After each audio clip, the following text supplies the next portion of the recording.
seat. Yesterday there were a lot of points given, a lot of hard work, a lot of perseverance. Everybody put out. But as you know, there's going to be someone up here, there's going to be a lot of people here, and there's going to be someone here. As of right now, this is your mission commander because Chris Way has the most points. Here's your leader.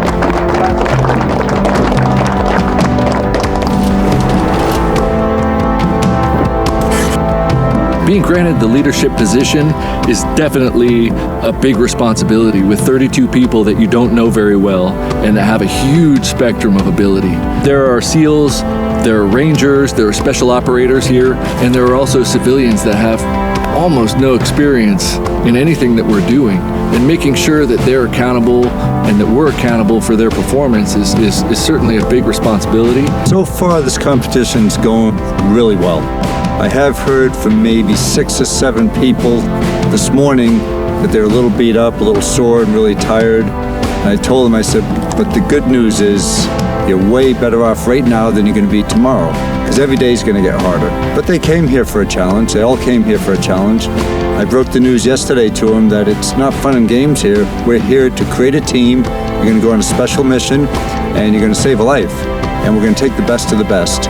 So I need to push them hard. I need to push them hard out here in the desert, running, navigation, long gun, 50 cal, 14s, pistol, navigation underground. Everything we do is to see who the fastest are, the best operators, and those who could think clearly under stress. The number one person, we call that person our mission commander. In SEAL training, we call it the BUDS class leader. But this person here, which is Chris right now, is responsible for making sure all 32, including himself, rotate through all the weapons, get the land navigation, everything I task him with. The little bit of information we have, what we're getting from government headquarters, when I get that, I give it to Chris, and he passes it along to the team. So they're not only just shooting, doing a lot of PT, but they're also planning a mission that's going to take place in less than a week. So why I decided to take part in Surviving Mann is it mirrors a lot of the stuff that I've done previously, and I thought, man, I can do a lot of that stuff, you know, and I was worried about some of it, but you know, I want to know where I am. I want to go up against the best guys they could find, and I want to see where I rank among that. I want my kids to see me doing it and saying, yeah, that's my dad out there, he's killing it.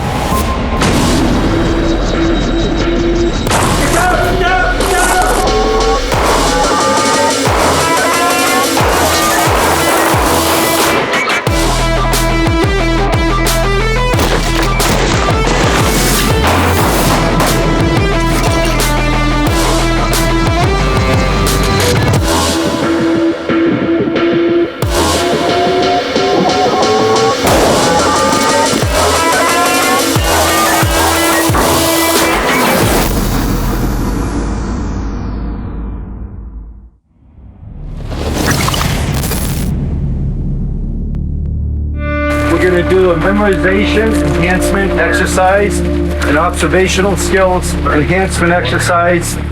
Snipers use it, SEALs use it, law enforcement uses this exercise, and on an intel lock you have to memorize and gather a lot of data points. In 1901, English author Rudyard Kipling published a book called Kim about an Irish orphan kid in 1885 India who's training to be a spy.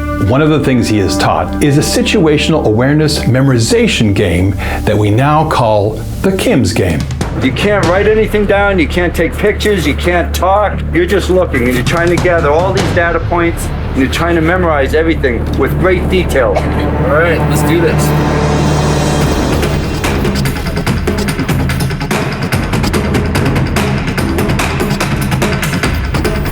Many data points if you can. Get that in your long-term memory because you're going to reveal it later on sometime in the course. Everybody away from the table, everybody away from the table. Go ahead and sit back down, please. Everybody sit back down, please.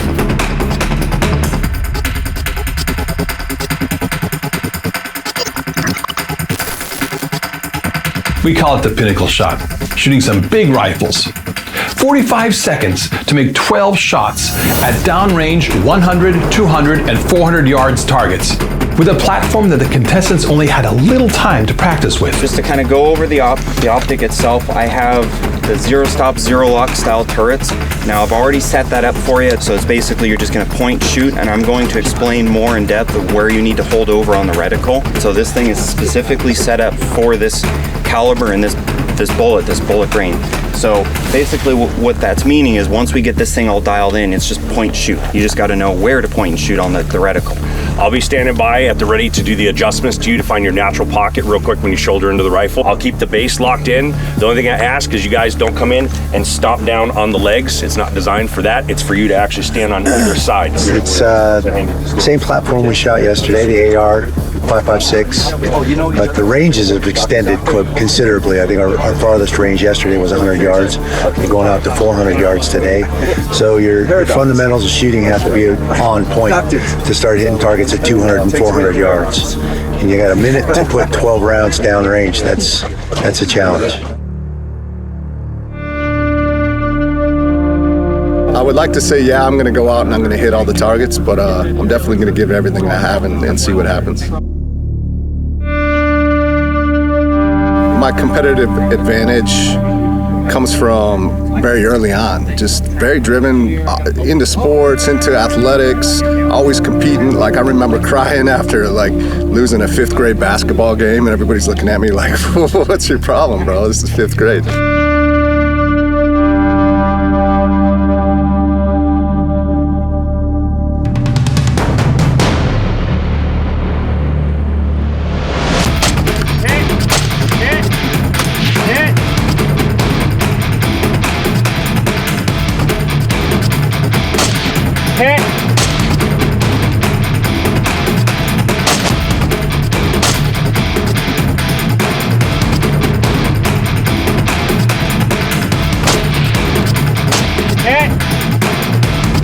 In terms of mission planning, I would say my strengths would probably be, I'm definitely a shooter first and foremost, and as long as I'm comfortable with the weapon system, I'm going to get hits. My name is Isaac Du Bois, and I am from Eagle Mountain, Utah. Very competitive person. I don't like to lose at anything, and I've always been that way, and it's just the way I am. Always want to be number one.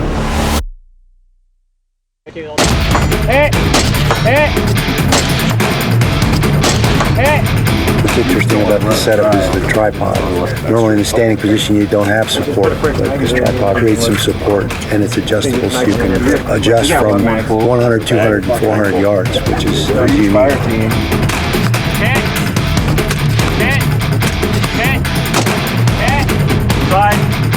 I was unfamiliar with the tripod system, so that took a little bit of getting used to, but got to improvise, adapt, and overcome. I had every target all the way out to the 400. I felt pretty good about it. I have never shot long range. Leave that to the snipers. I don't plan on sniping people, so I haven't practiced that, but it looks fun.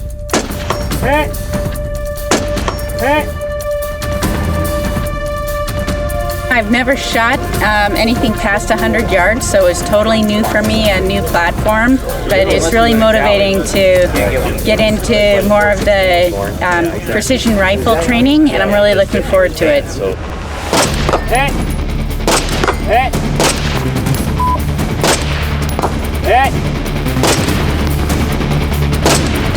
Give it all I got and try to be smart and play the long game, but at the same time I don't want to hold anything back.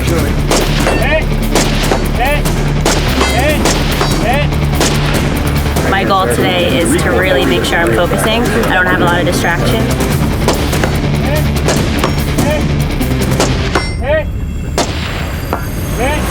I was a little nervous. I haven't shot in a while, but it was good.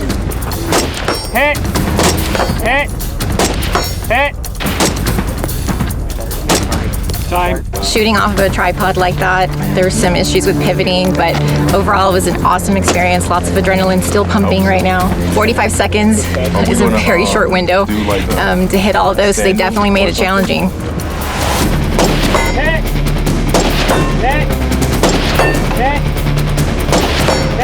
Well, it's smooth, good trigger pull. It's just a great rifle. Shoot.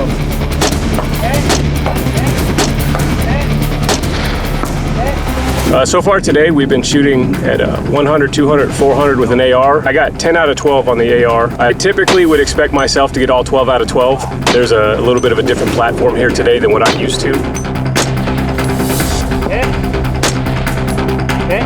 Shooting the rifle was smooth as butter. That trigger was amazing.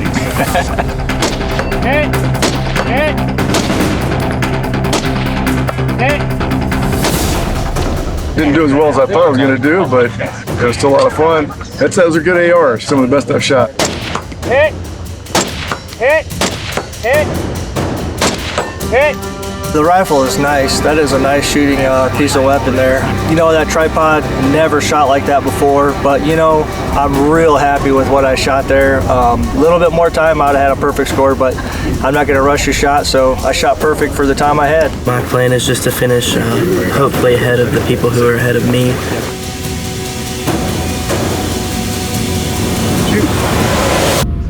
Hit!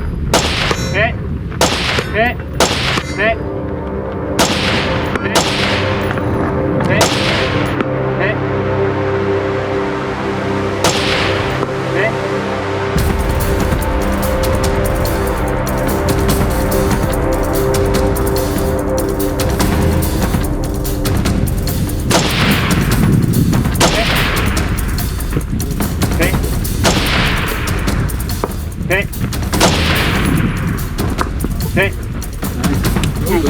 Wow, that's pretty damn good. I don't remember if I shot a perfect score, but I know I did really well. The tripod was something new. It's a new design, something I'd never used before. Just trying to handle a 55 grain bullet and, you know, 15, 20 mile an hour winds can be tough. What's amazing is how everyone did under the circumstances. One contestant made all 12 shots, Chris Way.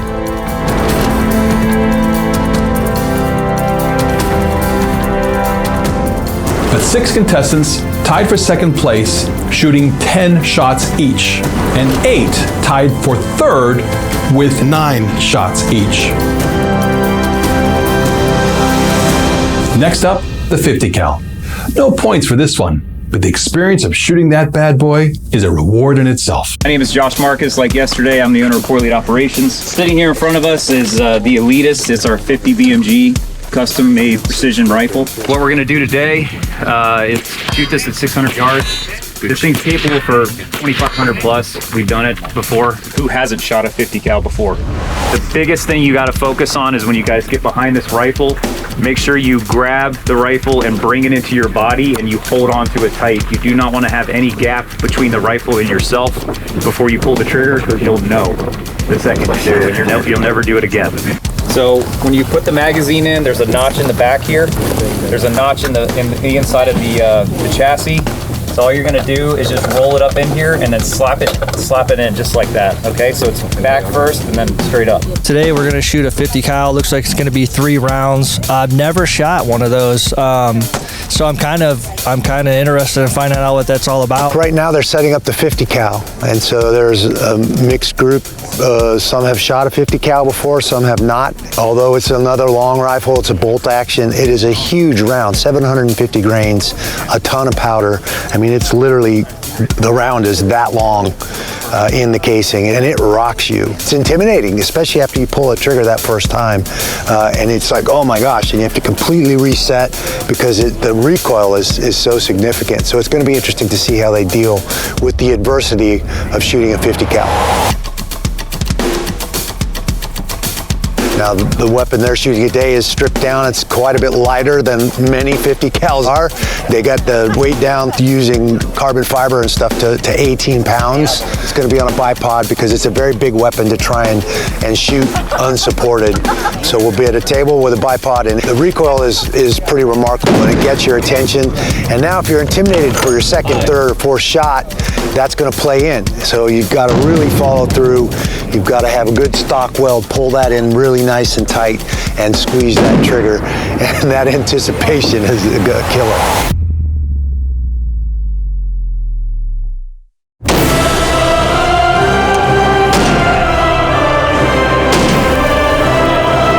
that's a 50 BMG. It's an absolutely gorgeous gun made with a carbon fiber barrel. It's really light, so it kicks a little more than the ones I've been used to shooting, but it's got an amazing muzzle brake on it. It has some recoil, and I'm a big girl, so it moved me quite a bit. That was the 50 BMG. That was 2 for 2 at 600 yards, and that was amazing. You got to manhandle the rifle. You got to not let the rifle manhandle you. You just got to get behind it and hold on for dear life. There is no better sound in the world than hitting steel, especially at that distance, especially with a cartridge this big. It's one of the best feelings in the world is hearing that ting. Kind of makes you giddy from the toes all the way up to here. 50 cal definitely gets your attention. It's fun to shoot though, and I think the longest kill in combat is done with that round, over a mile. I've never shot a 50 BMG, so looking forward to it. I'm not really nervous. I think we're in good hands out here. Hi. No, I think the 50 cals are bigger than I am. It'll be an interesting experience.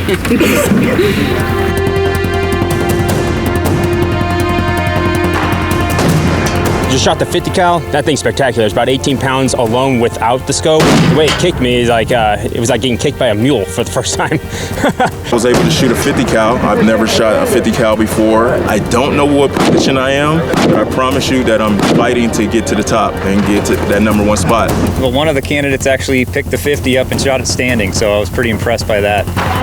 You can do it! Woo! Yeah! It's been fun to watch. I'm enjoying every single day more and more watching them go through the different evolutions. So it's been a real honor to be here, and we enjoy it.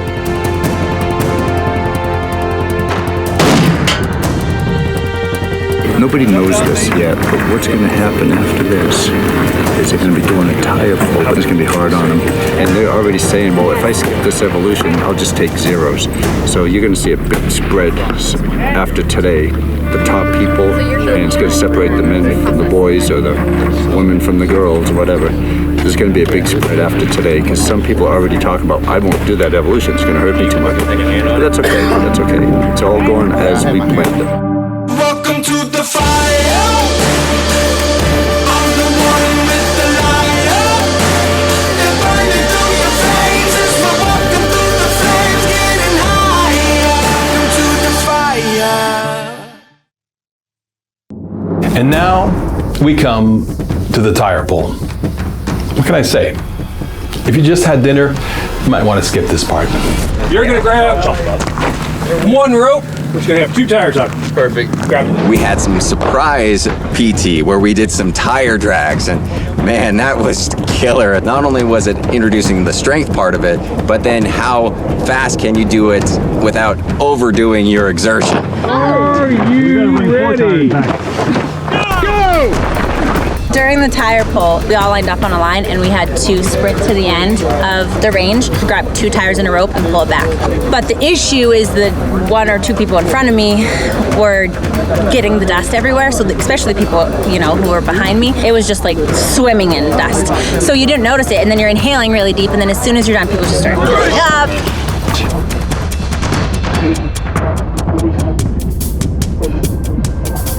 We inhaled a lot of dirt, and I think every one of us were coughing for the last hour. I'm definitely a shooter. I'm not really a runner, but personally, I need to work on my physical fitness a little bit more. I got a few days notice before I had to come out here, so I wasn't training like everybody else was, but I got the email, and 2 days later, I was out here giving it my all. I think mentally is stronger than physical in anybody, and so, if you don't quit, you'll be amazed what physically you can do. The mental aspect, if you do quit, it doesn't matter how much more your body had left. So I think I'm ready with both, but certainly mentally. On your mark, get set, go! We ran and then we pulled some tires. That was crazy. The running part to go get the tires wasn't so bad. Pulling it back, oh man, it definitely smoked a lot of us. My legs feel like spaghetti. I'm feeling a little tired, knees hurt. Definitely struggling. Mark, set, go! You know, we had that tire pull event where 200-meter sprint followed by a 200-meter tire drag on the way back. You had 2 tires attached to a rope that you just had to drag back, and I knew that was somewhere I could make up a little bit of ground, so I tried to go all out on it, and I paid for it.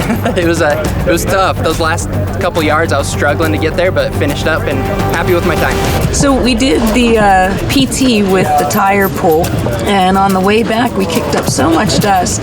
Somehow I inhaled enough of it that it's irritated my lungs. And I need to be sitting out for a little while. What did you call it? It's laryngospasm. So my lungs were displeased and did not want to let me take in enough air. And I need to sit down and relax, because even now, talking to you, I'm still dropping my blood oxygen level.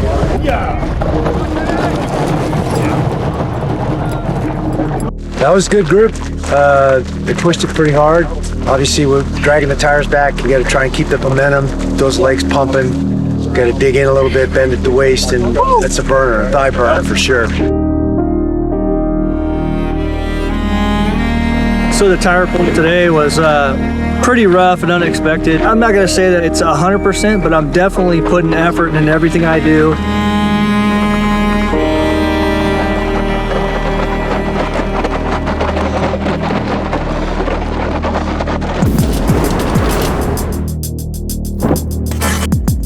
Some guys, when they came in here, they thought that they were hot shots and they wanted everybody to know it. You know, those aren't really the people that I'm worried about. People I'm worried about here are people who come in and put their head down and just work hard and win every single challenge. What they have to focus on to succeed in Surviving Mann is don't lose sight of the prize, and the prize is mission success. Everything they're doing here is for mission success, being part of a team, and we're seeing that. The team is really gelling.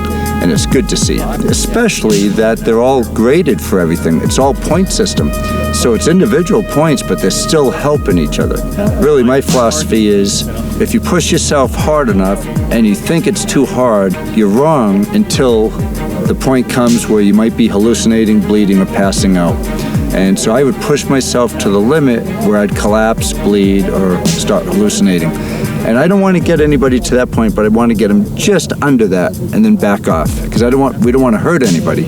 But if people are willing to give it that much, back off right before they get hurt, that's what we're looking for.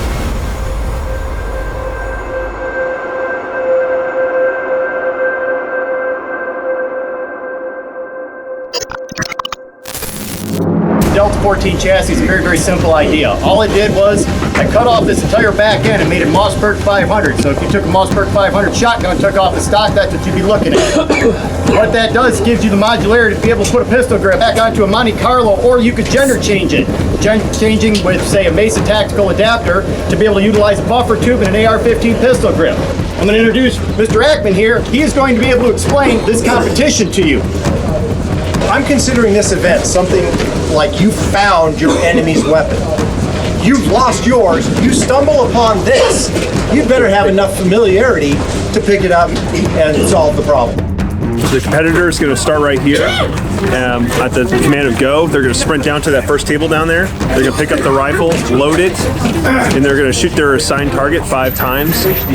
Drop the gun, move up to the next table, pick that one up, load it, shoot their target 5 times. As soon as the last shot is discharged, round complete. Line is set, ready, go.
looking at everyone in the competition, the only thing I feel like I might be stronger on is some of my fundamentals because I'm around firearms every day. Maybe not every single platform, but I do shoot a lot. But, you know, these guys are pros. Like, there's so many awesome people here.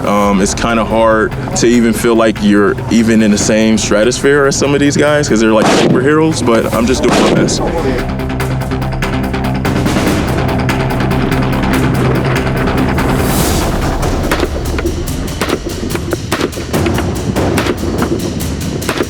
When you're putting everything that you have into it, yeah, you're going to be pushing yourself to the maximum. That's the difficult piece of it. That was the evolution of Pop My Calf. So I took it slow. So I didn't blaze through it, but I did complete it. It's just taking one evolution at a time, trying to stay calm and just make the best of the experience.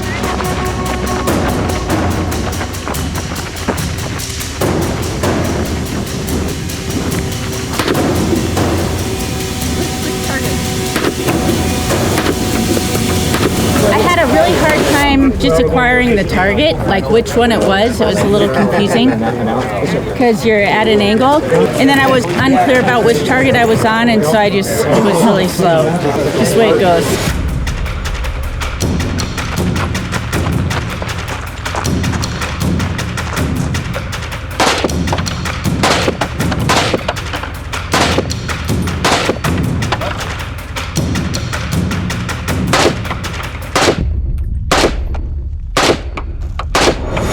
One or two of those shots might have went off target, but overall, felt like a pretty good run. Now I just gotta go find a stretcher.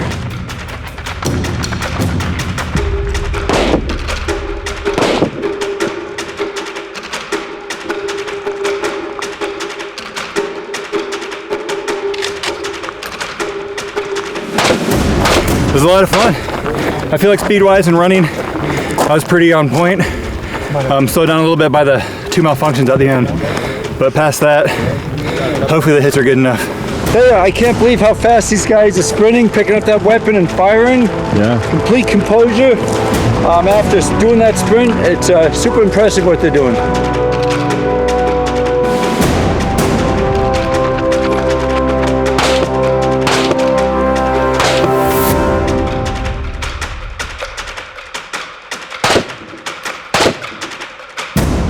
The shooting has been a challenge for me a little bit, which I knew it would be coming in. I was supposed to shoot 5 rounds the first stop, and I shot 4, and then we had a malfunction at the end.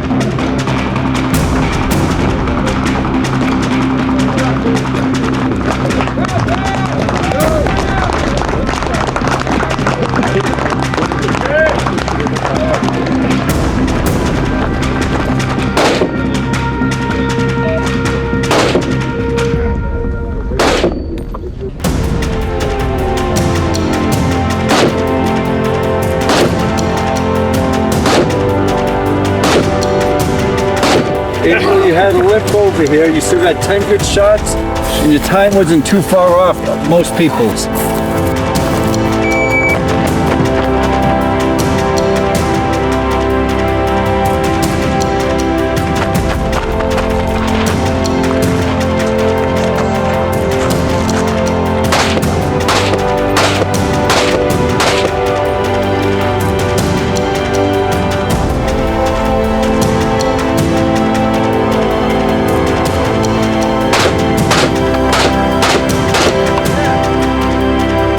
I think that's the fastest time. See how many I hit? Excellent job. Fastest time yet, 27:18. Putting myself up against some of these guys that have been overseas and fighting for our country and have these skill sets, it's a good test to see where I'm at mentally compared to them. I did better than I expected. Of course, we couldn't complete this evolution without Randy having a chance to test the platform. Call it host's prerogative.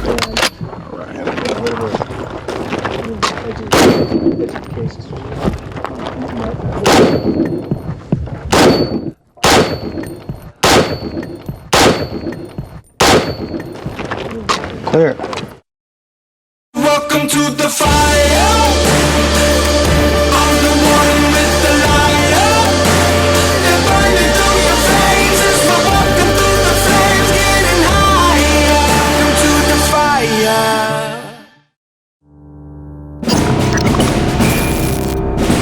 Hi, my name's Todd Pearson. I run SAR USA. The gun you're going to be shooting today is the SAR 9X. The X is a package gun which comes with a holster, mag holder, flashlight, and this is the gun that the Turkish military is using today. The gun had to go through a 50,000 round torture test without a failure to go from stage 1 to stage 2 to get it to the contract. And it actually went 90,000 rounds with 3 failures and it won the contract. The first thing you'll see is the ergonomics are exceptionally good. The gun points and feels really good in your hand. And the way they manufacture over there with state-of-the-art machinery, it's incredible. We're going to be running turning targets under time pressure. Target's turn, you'll present the gun, come out and engage your assigned target. You're going to drop to a knee, come around this way. Okay, now from here, obviously I can't hit target 10, so I may need to change an angle to be able to get target 10, but you must utilize your cover behind this. When you go overseas in the war zones, you're always looking for what's cover and what's concealment. Couches, boards, walls that concealed you from the enemy. It doesn't protect you from bullets. Cover is better than concealment. If you got both, all the better. What we want to do is, in their minds, know the difference between cover and concealment. When you leave a barricade, if it's cover or concealment, and you have your whole body out here, you're giving away all your cover or concealment. You try to leave just a little bit of your body outside that cover or concealment. Just give a little. You don't come out and expose yourself the whole way. And also you want to be able to change positions quickly. Go to the kneeling quickly, stand quickly, and you change your position. You might fire 2 rounds and then change your position and take cover. Everyone, eyes on you.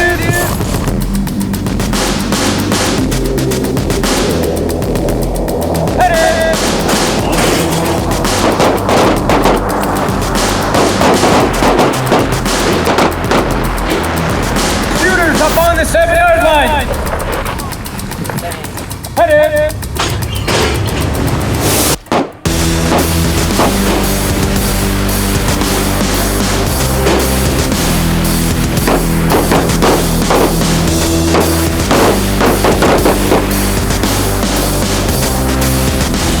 So far, so good. Barriers, kneeling, all those things are a challenge, but they seem to be taking it all in stride. No issues. I shot the best out of my 4, which was the top 4 competitors. So that's good. I shot 8s and better. Landon and others were watching them here, and they're using strategy, and they're smart. They're letting others go in front of them to see how fast they're going, and then they get a longer break, and they get a longer break, then they know how fast they have to go. Yeah. It's ingenious for them. It's a smart move. It's absolutely a smart move. It's not always best to go first.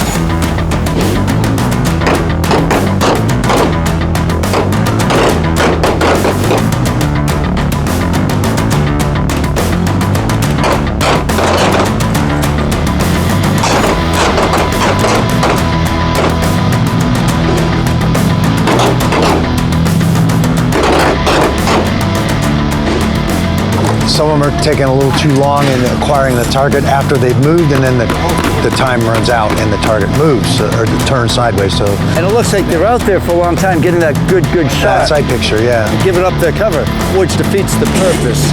And some of the guys, I mean, it's so impressive what I just saw there. They're so fast. Very fast. They're getting the fast shots and moving. Absolutely.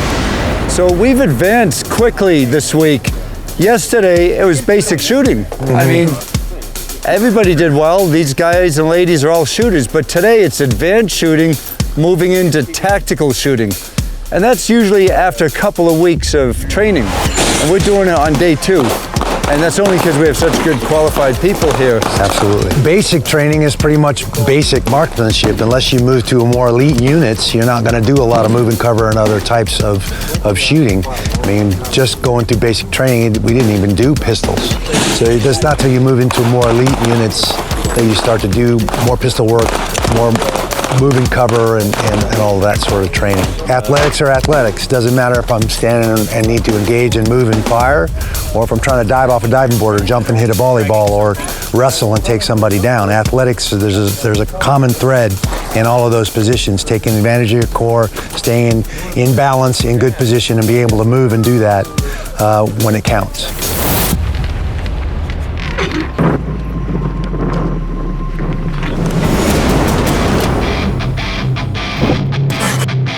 I'm learning an incredible amount. I'm getting to do the things I wanted to do. I don't get to move and shoot, so that's all new to me. Shooting off behind barricades is new to me, but that was the whole point of signing up, to to get better. Randy and I are looking at the points of everybody, and there's quite a spread. It ranges basically on day one, the end of yesterday. Chris Way, who is now the mission leader, he's in first place. That's why he's mission commander now. But looking at it here, he's got 710 points, but he's only 20 points ahead of Nick Ryan, who's right on his tail. And depending on what happened today, Nick could actually surpass Chris and take the position of interim leader. Landon Church has had a good day today too. He's got the fastest time with the tire drag, and he shot pretty clean as well. The guy that's sitting in third, very fit, got a good head on his shoulders, and he's our youngest competitor. So it's amazing. That's amazing. Yeah, he's strong-minded. And Jen, way up there with all the men. She's in sixth place yesterday. She's 635 points, which is only 75 points away from the lead. And that could be made or lost almost any evolution coming up. Yeah. Top 5 they're way up ahead.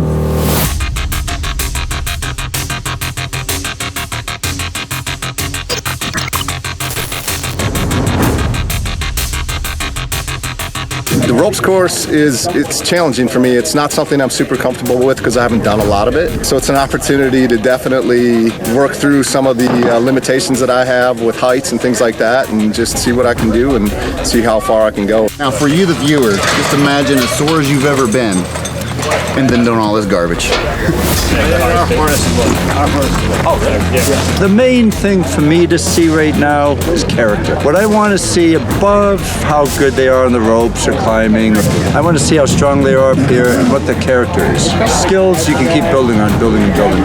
If I see a lack in character, a lack in leadership, you can't have that in a team.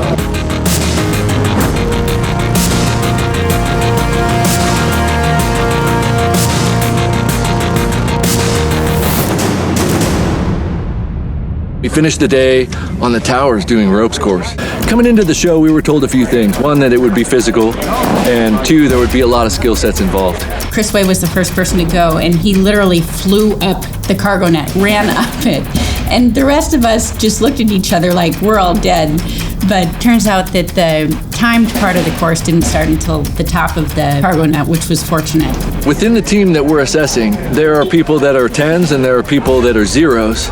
And so the ropes course was a great way to assess the skill sets that those individuals have so that we could develop the weak ones and we can maintain the strong ones. It was something I was looking forward to as a rock climber and mountaineer. I was a little disappointed with myself in terms of not having the urgency that I felt like I needed to get through it faster. And I got a little bit hung up with my foot and the safety lines.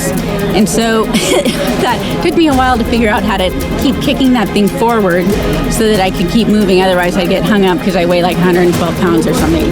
Honestly, it didn't feel much of a challenge. I just went with it. It felt natural. I always like to pretend as a kid I was a monkey, so this is my way to do it as an adult. I'm not afraid of heights at all, and I love being up there and doing the rope stuff and doing the climbing walls, and I was in an element, so I was just loving it up there, got through it pretty quickly. Top 10%, top 5% on that one.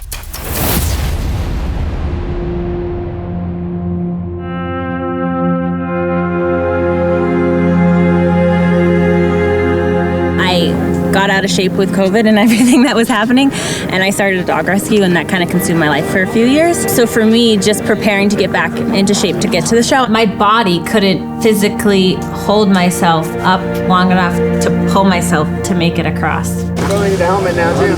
But you know what? She's a trooper. She's going for it. Oh, I was so frustrated. So they kept saying to me, just another couple more inches, and I'd look back and they would be standing like 3 or 4 feet back. So I'm like, they're lying to me. I'm like, I don't have like another 2 or 3 inches. We'll come to find out, I literally only had another like 2 to 3 inches, and the platform was right behind me and I would have been fine. So I was so annoyed after I like gave out because I could have just pulled myself like one more time and I would have been there. But whatever. It was worth it. It was fun. It was cool. she got in a position where she was underneath a cable. The lobster claw is wrapped underneath the cable, so she has to either be redone or try to get under that cable, one or the other. And they decided to just unhook one lobster claw at a time. She was working hard. She was working hard. She was making it across. She had good attitude through the whole thing. And she came off not knowing how close she was to the end. Yeah. I think if she had taken a quick look back and saw how close she was, I think she would have made it. The ropes course for me was a decision that I had to make to overcome a fear that I had. And I had been hesitant to make that decision for many, many years. And being faced with it in front of my peers in such a way where the world was gonna be watching me, I knew that I had to overcome it, and I just had to do it. And so what got me through it on Mother's Day was thinking about my kids and thinking about how difficult it was birthing them. And I thought that there was nothing else that could be more challenging than what I've already done as a mom. So I did it. That's really the exact thought that was in my mind at that moment.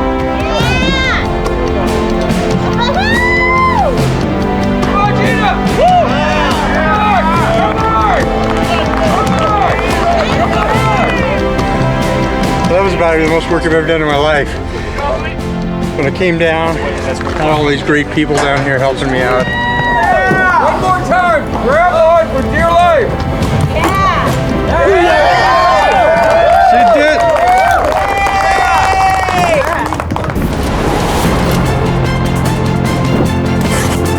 The ropes course was a great way to assess the skill sets that those individuals have so that we could develop the weak ones and we can maintain the strong ones.